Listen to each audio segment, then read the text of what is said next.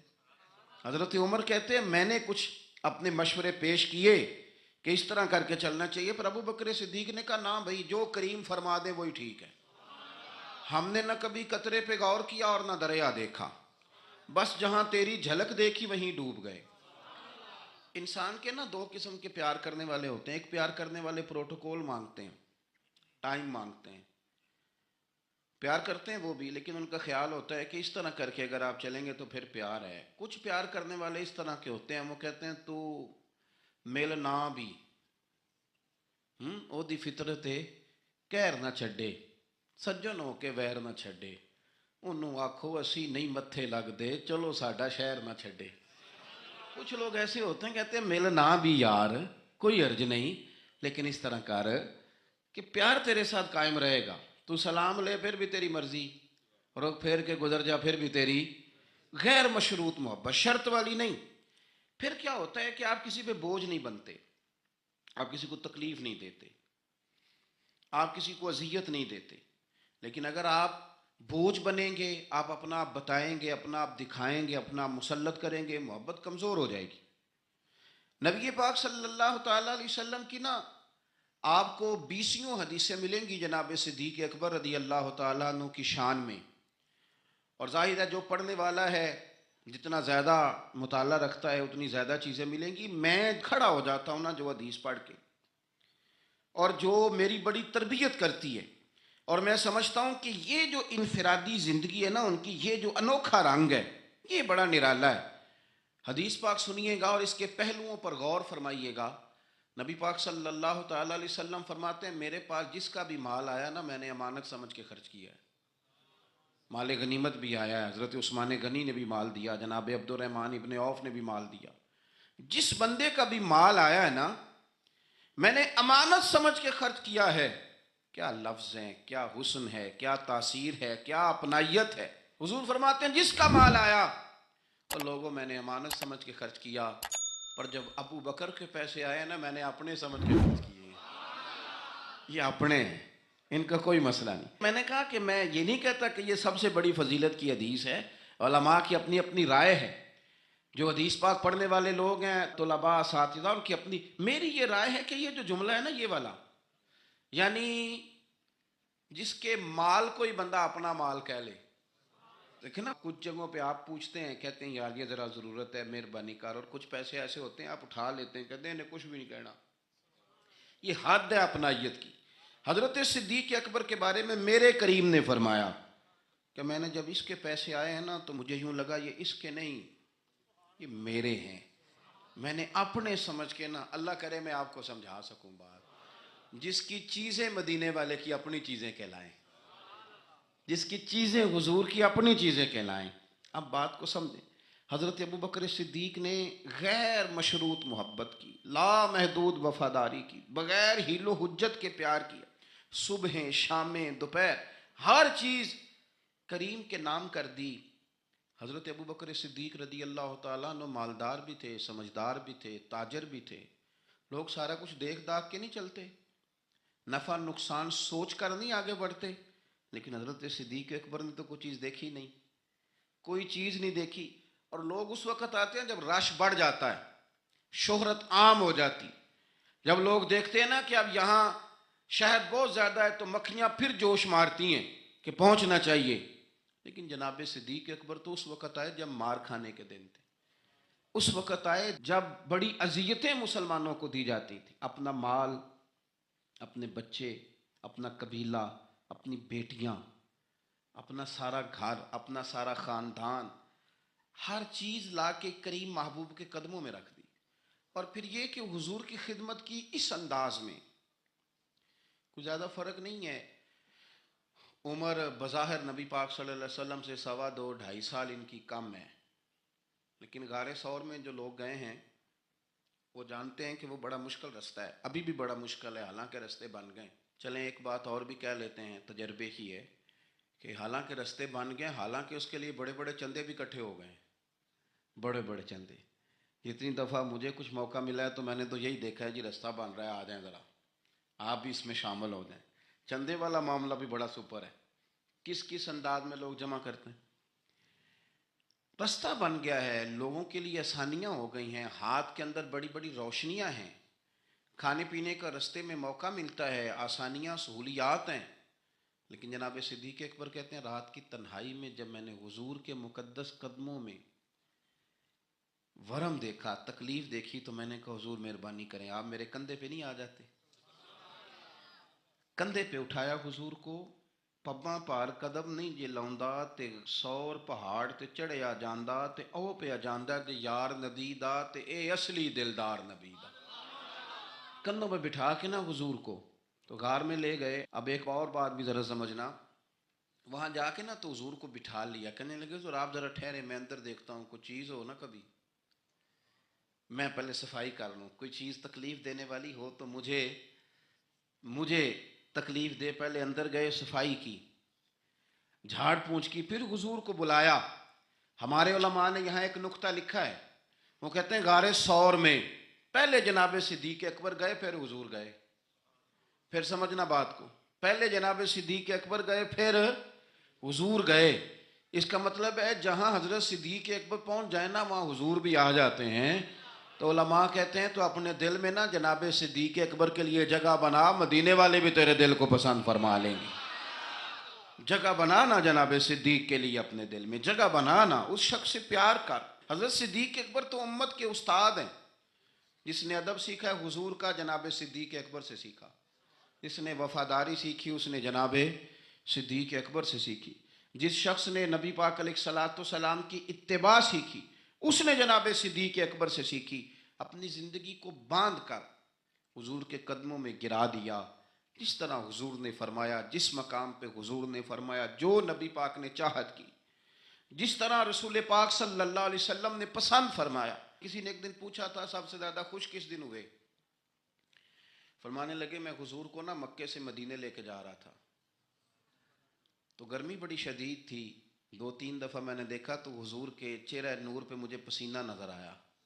اب میں ڈھونڈنے لگا کہ کوئی ٹھنڈی چیز ملے نا تو میں حضور کو پیش کروں۔ خشکی جو ہوتی ہے نا، خشکی، تو یہ تو ویسے ہی بڑی تکلیف کرتی ہے۔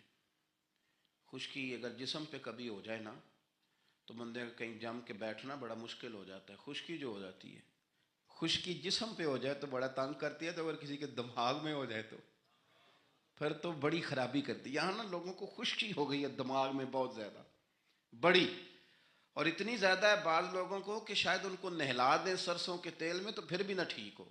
خدا کے بندے سمجھتے ہی نہیں، اس شخصیت کے بارے میں لب کشائی کرتے ہو، ان کے بارے میں جن کے بارے میں میرے کریم رسول علیہ السلام نے فرمایا میرے ساتھ جس نے نیکی کی میں نے بدلہ دے دیا، ابو بکر کا بازو پکڑ کے اللہ کی بارگاہ میں لے جاؤں گا، کہوں گا یا اللہ تو ہی اسے احسانوں کے بدلے عطا فرما۔ کیا بات کرتے ہیں، اس شخص کے اتنی خشکی ہو گئی ہے دماغوں میں، سوچنا سمجھنا ہی لوگوں نے چھوڑ دیا ہے۔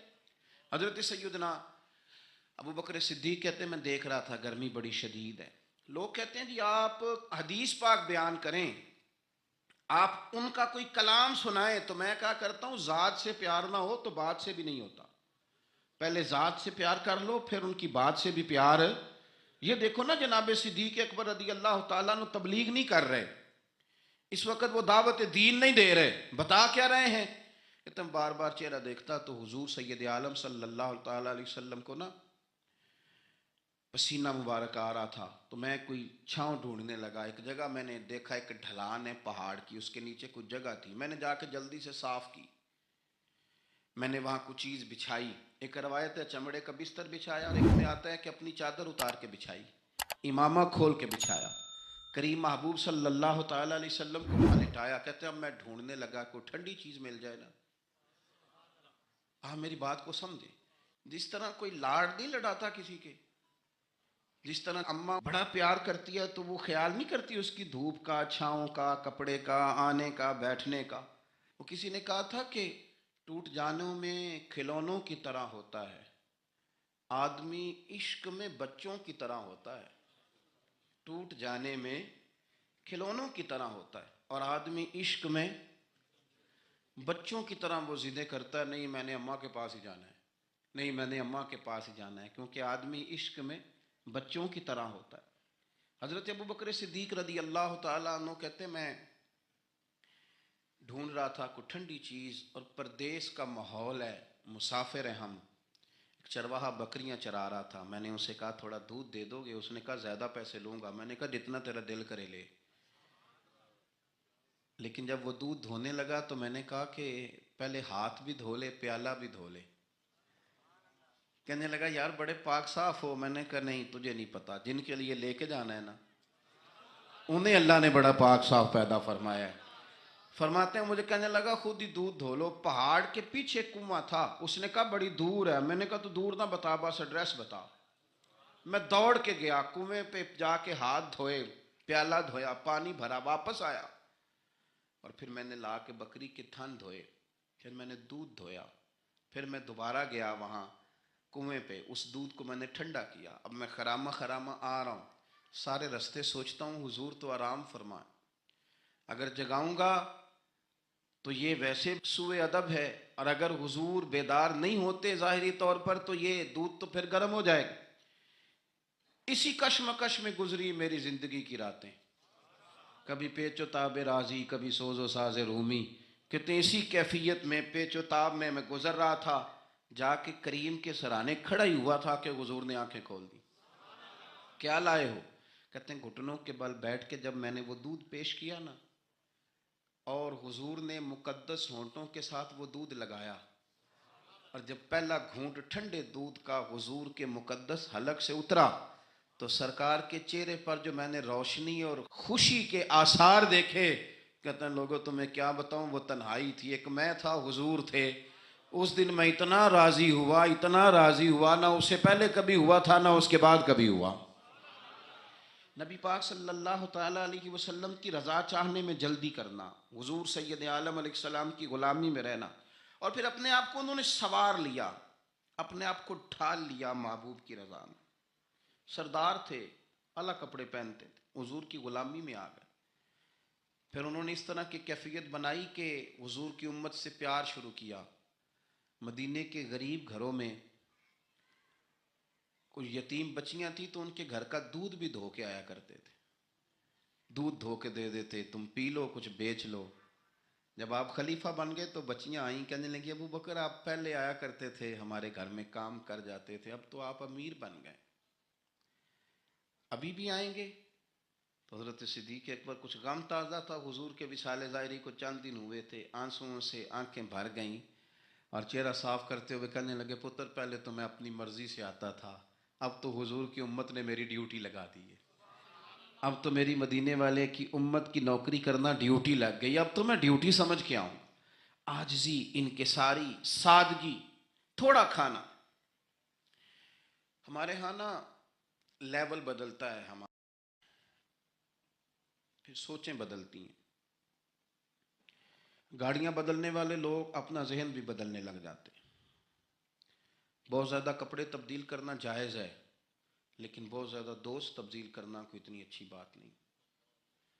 بہت زیادہ اچھے سے اچھے مکانوں میں چلے جانا تو درست ہے, لیکن اپنے پچھلے محلے کو بھول جانا اور وہاں بسنے والے لوگوں کو پینڈو کہہ کے طنز کرنا اور وہاں کے لوگوں پہ تنقید کرنا, یہ اخلاقی طور پر چھوٹے لوگوں کا طریقہ ہے.